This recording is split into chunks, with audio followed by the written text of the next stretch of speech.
হিসেবে ঘোষণা করবে। বলেন সুবহানাল্লাহ। হযরত তালহা রাদিয়াল্লাহু তাআলা আনহু তিনি একজন নবীর সুপ্রসিদ্ধ সাহাবী ছিলেন। উহুদের যুদ্ধের ময়দানে নবী পাক সাল্লাল্লাহু আলাইহি ওয়াসাল্লামের সামনে ঢাল স্বরূপ দাঁড়িয়েছিলেন। তালহা রাদিয়াল্লাহু তাআলা আনহুর শরীরের মধ্যে অসংখ্য অসংখ্য তরবারির আঘাত আছে। নবীকে রক্ষার্থে নবীর সঙ্গে যুদ্ধে গিয়ে উহুদের ময়দানে গোটা শরীরটা রক্তে রঞ্জিত করে দিয়েছে হযরত তালহা রাদিয়াল্লাহু তাআলা আনহু।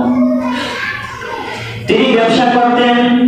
হযরত তালহা রাদিয়াল্লাহু তাআলা আনহু তিনি রাত্রিবেলা দোকানে ব্যবসা করলেন। আপনার এটা হলো আল বিদায়া ওয়া নিহায়া একটি কিতাব আছে, সেই কিতাবের সিরাতে ইবনে হিশাম সেটার মতো আছে রাত্রিবেলা ব্যবসা করার পরে তার ঘরের ভিতরে যে মুনাফা হয়েছে, ব্যবসার যে টাকা হয়েছে, এই মুনাফাটা হলো 7 লক্ষ দিরহাম। বলেন সুবহানাল্লাহ। কত লক্ষ? 7 লক্ষ দিরহাম। এখন এই রমজান মাস হলো দান সদকার মাস। কিসের মাস? দান সদকা। আপনি 1 টাকা দিলে আল্লাহ তাআলা একে কত দিবেন? 70। মাশাআল্লাহ। একে কত দিবেন? 70 দিবেন। আর রমজান ছাড়া একে 10। রমজান ছাড়া একে 10। আর রমজানে 1 টাকা দান করলে আল্লাহ কত দিবেন? 70। বলেন আলহামদুলিল্লাহ। আমরা দান করি ইনশাআল্লাহ। আল্লাহ আমাদের দানকে কবুল করুন। বলুন আল্লাহুম্মা আমিন।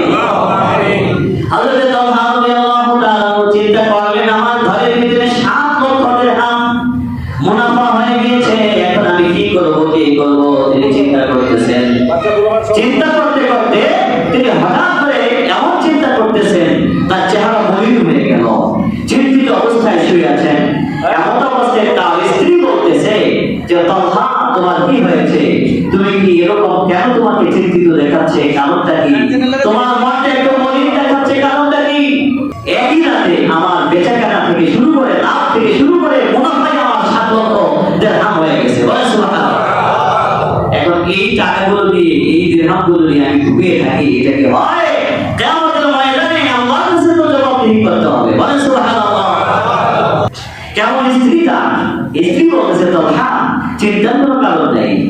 কেননা যেই 7 লক্ষ দিরহাম তোমার ঘরে এসেছে, মদিনার অলিতে গলিতে অনেক অনেক ছোট ছোট ঘর আছে, অনেক বসতি আছে, গরিব মিসকিন আছে। আগামীকালকে সকালে তুমি এই 7 লক্ষ দিরহাম তুমি সকল গরিবদের কাছে বিলিয়ে দাও। বলেন সুবহানাল্লাহ। হযরত তালহা রাদিয়াল্লাহু তাআলা মুস্কি হাসলেন।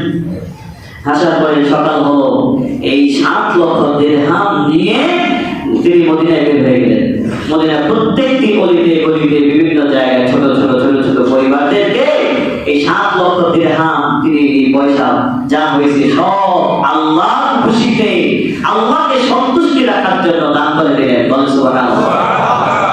রাসূলুল্লাহ সাল্লাল্লাহু আলাইহি ওয়াসাল্লাম বিকেলবেলা জানতে পারলেন মদিনার অলিতে গলিতে প্রত্যেক ঘরে ঘরে কে যেন এই গরিবদেরকে কিছু অর্থ সম্পদ দান করেছে। কোন সাহাবী আমার? তাকে একটু সংবাদ দাও। আল্লাহর হাবিবের সামনে তালহা রাদিয়াল্লাহু তাআলাকে ডেকে যখন পাঠালেন, আল্লাহর হাবিব সাল্লাল্লাহু আলাইহি ওয়াসাল্লাম বললেন, ও আমার সাহাবীরা, শুনে নাও শুনে নাও, তোমরা যদি কোনো জান্নাতি মানুষ দেখতে চাও তাহলে তালহা দিকে তোমরা তাকাও।